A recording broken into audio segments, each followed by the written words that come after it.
தமிழ்நாட்டுல சில கட்சிகள் சொல்றாங்க ராமர் கோவில் கட்டி, ராமர் கோவில்னால் நமக்கு என்னையா பிரயோஜனம்? நான் சொல்றேங்கம்மா, நீங்க கேளுங்க. ஒரு கோவிலுக்கு, மசூதிக்கு, சர்ச்சுக்கு எல்லா மக்களும் போறாங்க. இன்னைக்கு சவுதி அரேபியால மெக்காங்கய்யா நம்முடைய இஸ்லாமிய சொந்தங்கள் தன்னுடைய புனித ஹஜ் யாத்திரைக்காக ஒரு ஆண்டுக்கு 2 கோடி பேர் போறாங்க.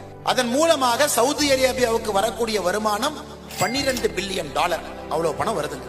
கிறிஸ்தவ நண்பர்கள் வேட்டிக்கனுக்கு போறாங்க, போப்ப பார்க்க. போன ஆண்டு 80 லட்சம் பேர் போனாங்க ஐயா ஒரே ஆண்டுல. வேட்டிக்கனுக்கு வந்த வருமானம் $315 மில்லியன். திருப்பதிக்கு 2.5 கோடி பேர் போனாங்க. போன ஆண்டு திருப்பதிக்கு வந்த வருமானம் 1200 கோடி. அடுத்த ஆண்டு ஸ்டேட் பேங்க் ஆஃப் இந்தியா அவங்களுடைய ரிசர்ச் ரிப்போர்ட் சொல்லுதுங்க, அயோத்தியாவுக்கு 5 கோடி பேர் செல்வாங்க. உத்தரப்பிரதேசத்திற்கு அதன் மூலமாக வரக்கூடிய வருமானம் 4 லட்சம் கோடி. உத்தரப்பிரதேச அரசுக்கு இதன் மூலமாக வரக்கூடிய வருமானம் 25,000 கோடி டாக்ஸ் மூலமாக பாருங்க.